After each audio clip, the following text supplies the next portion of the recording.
Getting pregnant at 60 years old, facing a high-risk pregnancy, and going through it all alone. What would you do? This is the story of a woman who dared to dream of becoming a mother when the world said it was too late. Stay with me, and if you haven't yet, please subscribe to African Legacy Tales so you don't miss more powerful stories like this one. Tell me in the comments, what would you do in her place? I'd love to know, and from what part of the world are you watching this story? Scarlett Miller sat on the edge of the bed, her bare feet touching the cold wooden floor of her elegant apartment in the heart of Barcelona. The silence of dawn filled the air, broken only by the faint hum of the heating system. In her mind, a storm of thoughts swirled ceaselessly. At 60 years old, she was a woman marked by many professional triumphs, but the personal void had never left her. As an architect, Scarlett had gained considerable respect. Her projects, a unique blend of Spanish tradition and modernity, had conquered diverse places, from the Gothic quarter of Barcelona to the skyscrapers of New York. However, professional success did not fill the emptiness she felt.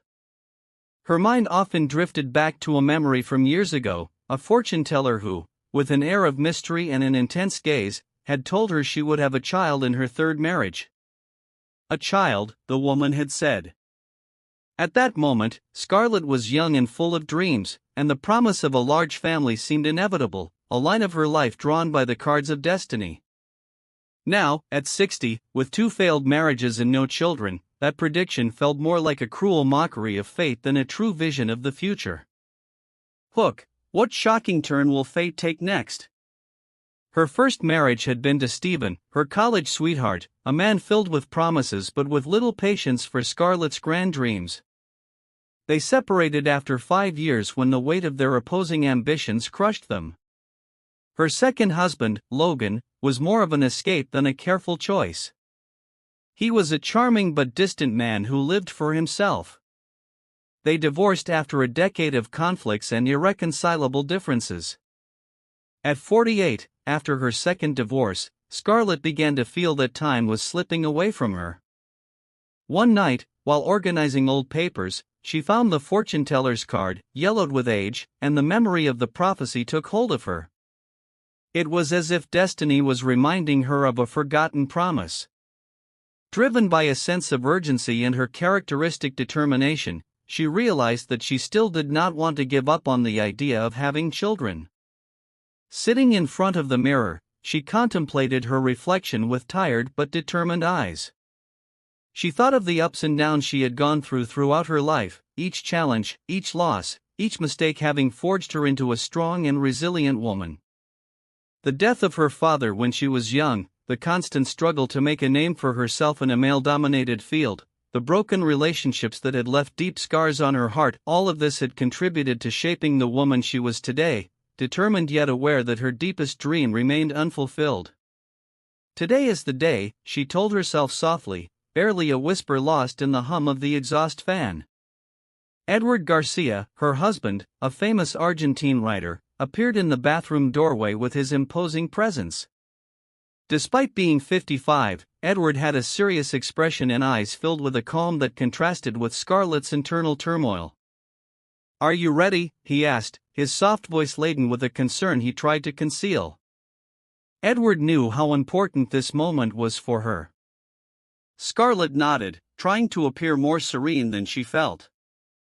"I've been ready for a long time," she replied, forcing a smile that Edward knew all too well, the one she wore when trying to hide her fear.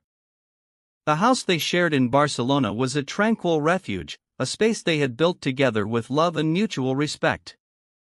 The walls were adorned with memories of their travels, photos of old adventures and professional successes they had accumulated over the years.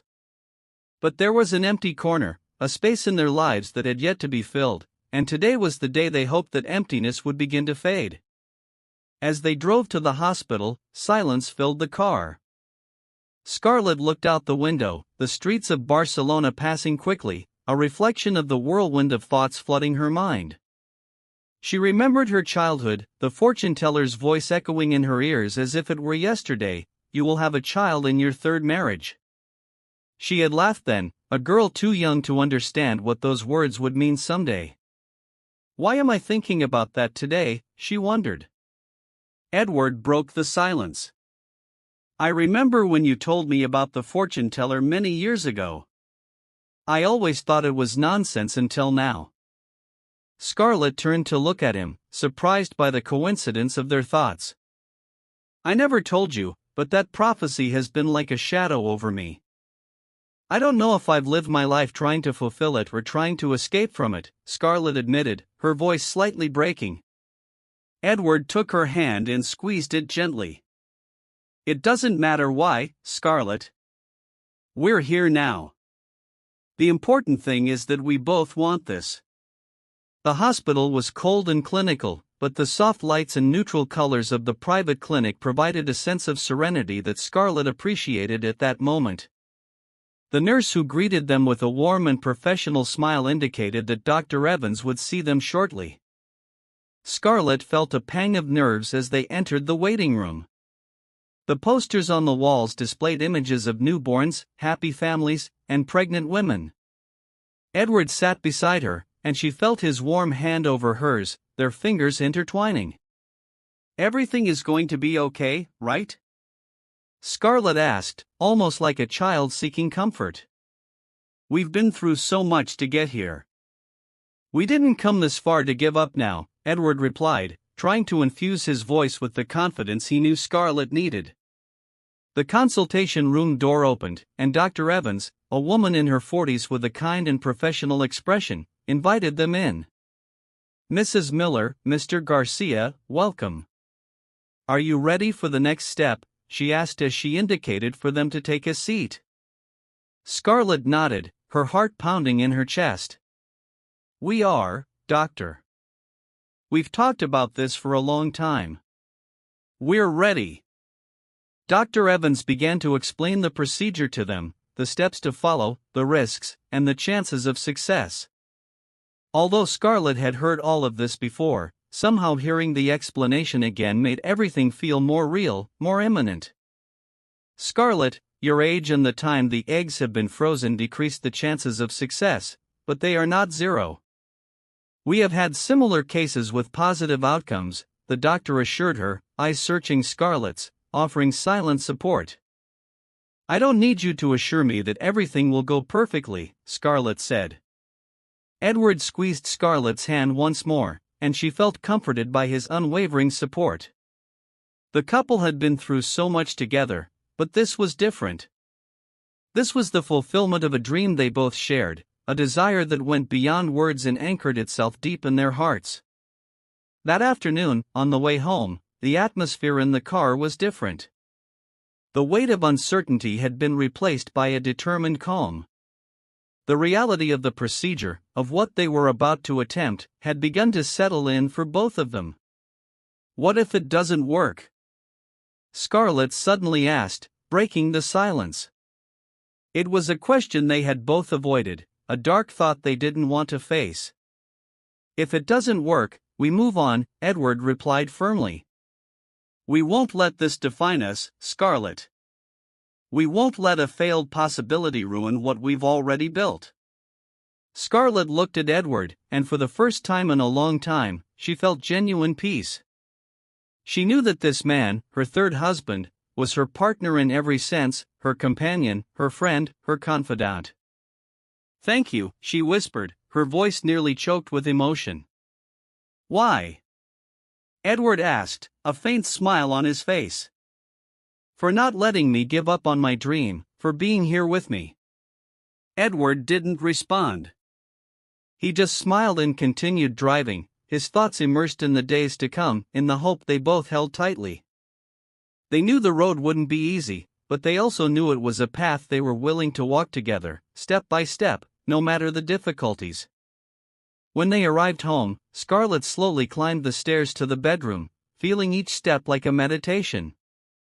She opened the wardrobe door and took out a small wooden box she had kept for years. Inside, there was a yellowed photo of her as a young woman, her eyes filled with hope and a hint of naivety. I still have that dream, she murmured, looking at the image. Edward appeared in the bedroom doorway, watching her in silence, firmly pulling him from his thoughts. Edward hesitated for a moment, unwilling to leave Scarlett, but eventually nodded, knowing he had no other choice. He gently released Scarlett's hand, his fingers trembling. "I love you, Scarlett," he whispered, tears filling his eyes. "Please stay with me, stay with us." Scarlett nodded slightly, her face taut with pain but also illuminated by a faint smile of hope.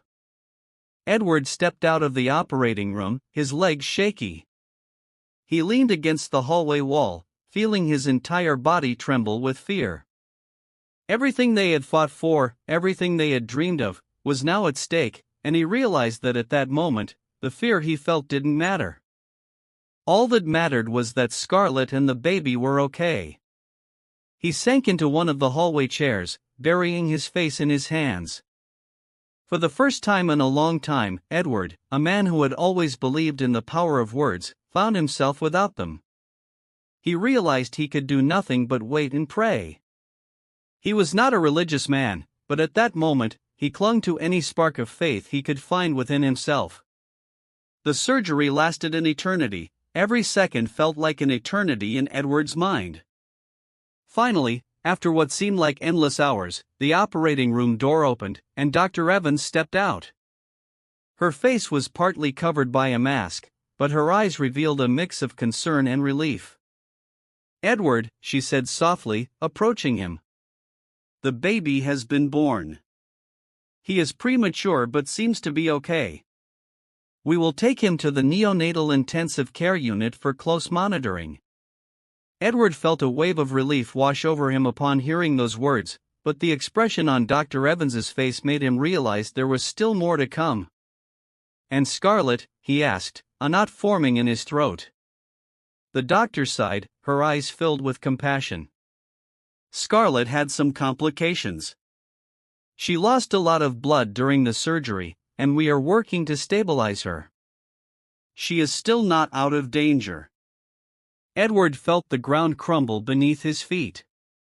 The relief he had felt for a moment was replaced by a deeper, darker fear. He realized he had prayed for the miracle of having their child, but now he needed another miracle, that Scarlett would survive. "Can I see her?" he asked, his voice barely a whisper. "We will let you know as soon as you can go in," the doctor replied. "But for now, we need you to wait a little longer." Edward nodded, though every fiber of his being wanted to run to her, to be by her side. He leaned against the wall, staring out the window that faced the operating room, his heart pounding fiercely in his chest. Hours later, Edward was finally taken to Scarlett's room. He found her lying in bed, connected to several machines that monitored her vital signs. Her face was pale, her breathing soft but steady. Edward approached slowly, taking her hand gently, feeling the fragility of her fingers between his. "I'm here, love," he whispered, his voice breaking with emotion. "I'm here, and our baby is okay. Santiago is okay." Scarlett didn't respond, but her eyes moved slightly beneath her closed eyelids, as if she was struggling to wake up, to return to him. Edward felt tears welling in his eyes. He had never felt such fear in his life. He didn't know how he would face the world without her strength, her light, her love, but he also knew he had to be strong for her, for Santiago. The following days were a mix of hope and fear. Scarlett remained tied in the intensive care unit while the doctors did everything possible to stabilize her condition. Edward spent every free moment between the neonatal intensive care unit, where Santiago was being monitored, and Scarlett's room, waiting patiently, praying silently for her recovery. Santiago, though small and fragile, seemed to be doing well. The doctors said he was a fighter, that he had unexpected strength for such a premature baby. Edward watched him through the incubator, feeling a mix of wonder and love he had never known.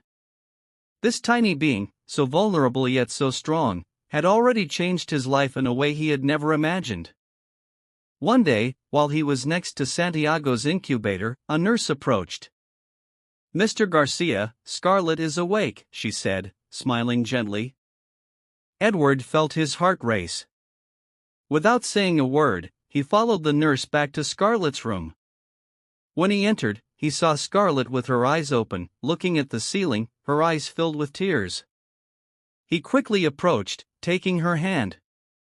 "Scarlett, you're awake," he said, his voice trembling with a mix of relief and emotion. Scarlett looked at him, her lips trembling. "The baby?" she asked in a weak voice, her worry evident in her eyes. Edward smiled, leaning down to gently kiss her forehead. "Santiago is okay, love. He's in the neonatal intensive care unit, but he's fine. He's strong, like his mother." Scarlett closed her eyes for a moment, letting the tears flow down her cheeks. They had gone through so much, fought against so many adversities, and now, finally, they had their child. "I want to see him," she said in a hoarse voice. "I want to see our son." Edward nodded, feeling an overwhelming wave of emotion. "As soon as you can, I promise." Days passed, and Scarlett began to slowly recover.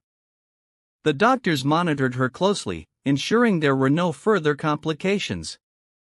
Despite her weakness, Scarlett's determination was evident. Every day, she did everything she could to improve, to be stronger, so she could hold Santiago in her arms. Finally, the day arrived. Edward pushed Scarlett's wheelchair to the neonatal intensive care unit. When they entered, the soft sound of machines and the gentle hum of life in the ward enveloped them. Scarlett looked around until her eyes found the small incubator where Santiago lay. Edward helped her rise from the wheelchair, and carefully, they approached the incubator. There, wrapped in small blankets, was their son. His tiny eyes were closed, but his chest rose and fell with a steady rhythm. Scarlett felt an indescribable wave of love wash over her. "He's perfect," she whispered, tears streaming freely down her cheeks. "He's our miracle." Edward smiled, his own eyes filling with tears as he looked at their son, so small and yet so strong. "Yes, he is," he said with a trembling voice. "And you are the greatest miracle of all, Scarlett." Scarlett extended a trembling hand, gently caressing Santiago's cheek through the glass. She felt the immediate connection, the bond she had dreamed of for so long. In that moment, all the struggles, all the pain, all the doubts faded away. She had her son, she had Edward, and she had a newfound faith in life that she had never known before. As Santiago breathed softly in the incubator, Scarlett and Edward embraced, knowing this was just the beginning of a new chapter, one filled with challenges but also with renewed hope. They had learned to accept the whims of destiny, to find strength in the darkest moments, and to believe in miracles no matter how improbable they might seem. And for the first time in a long while, they felt that everything would be all right, because they had the most important thing of all, the unbreakable love of a family. The morning sun filtered through the curtains, filling the room with a warm, soft light. Scarlett awoke to the gentle babbling of Santiago in his crib, which was placed next to her bed. She looked around, feeling a peace that was new to her, a sense of fulfillment that she had never experienced before. At 60 years old, she had thought her days of discovery were over, but motherhood had taught her otherwise. She leaned over the crib and smiled at the bright eyes of Santiago looking up at her. His little face lit up by a smile of pure joy, his eyes so full of life and curiosity, were a constant reminder of the miracle that had come into their lives. Gently, she lifted him from the crib and held him against her chest, feeling his warmth, his small heart beating in sync with hers.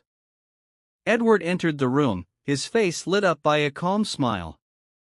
He approached Scarlett and wrapped his arms around her, gently kissing Santiago's head.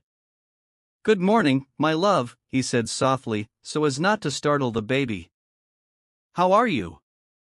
Scarlett looked at him, her eyes filled with quiet joy. "I'm good," she replied, her voice soft yet firm. "I'm more than good. I'm grateful." Edward nodded, understanding exactly what she meant. They had been through so much to arrive at this point, countless doubts and fears, but now, with Santiago in their arms, everything seemed to fall into place in a way they had never imagined. Weeks turned into months,